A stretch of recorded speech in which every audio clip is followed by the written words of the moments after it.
watching Let's Chat.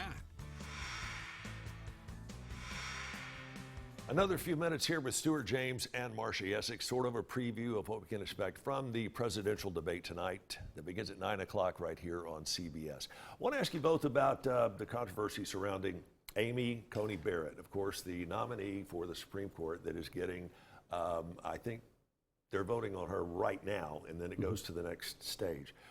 Was this done too fast? Was this done according to law? What are your thoughts on this? Ginsburg said, a president has 4 years to nominate a justice as needed, and he is within his 4-year term, and he nominated her. She is poised, she is graceful, she is so knowledgeable. She was #1 in her Notre Dame law class, and she will be confirmed, and I think even a lot of the Democrats have trouble criticizing her because they have heard her and know how knowledgeable she is. Stuart. You know, I think here's what we got. This is a problem with politics today. It's a double standard. And I criticize my Democratic friends and I criticize my Republican friends. This is less than a few weeks before the election, and 4 years ago, 10 months before an election when the nomination was made, Mitch McConnell himself said, let's wait for the people to decide. It was no problem for the Republicans to wait for people to decide, because if Donald Trump wins, she would be in office, and he thinks he's going to win. She'd be in the Supreme Court. If Joe Biden won, somebody different would be in the Supreme Court. Here's what I want to have happen tonight. I would love Donald Trump to say, you know what, we did push this too fast, but it's water under the bridge. I'd love Joe Biden to say, yes, I'm going to add, or no, I'm not going to add, or support adding justice to the Supreme Court because of this, and not to push this can down the road. Again, Chip, this might be more of an issue because it impacts 3 things, and I'm going to go back to that.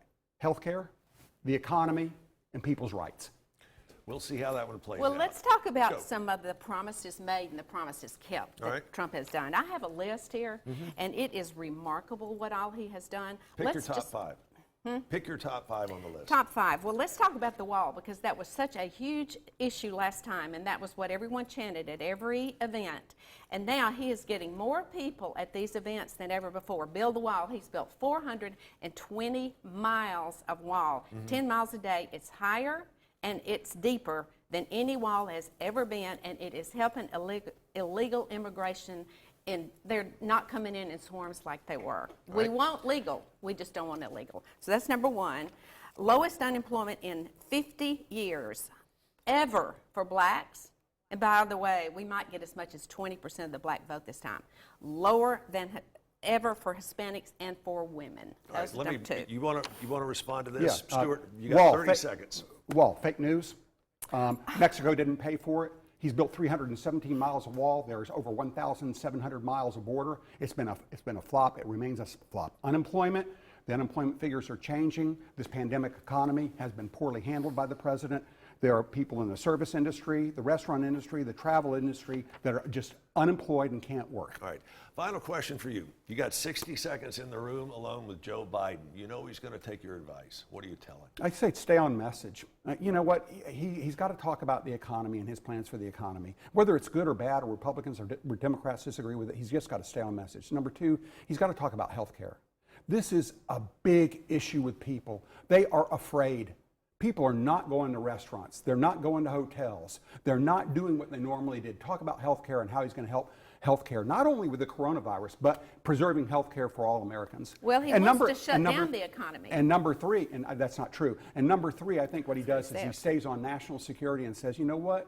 Well, actually, let me change that. He should talk about the environment and say, my plan I got to shift to Marsha.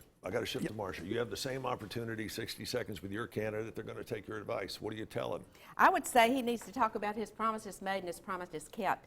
I think he needs to talk about what he's done for the veterans, because they adore him. He's gotten all of these endorsements from the veterans, from law and order people in New York PD. What else? I think that I would tell him to talk about the prices of drugs that he has brought down, and that you talk about health care. He is bringing down all these prices for drugs, and that does help the seniors more than anyone. We want to have you both back before the actual election day and go into something we didn't have a chance to do today because of time constraints, and that's the vice presidential candidates. It could be, it's regardless of who wins. As you said, they're both over 70. Either one of them could be in the top seat in a heartbeat, literally. So you all think about that and come back and join us before Election Day. We'll try and get the date set before you leave here. Stuart James, former Democratic Party chair, thank you.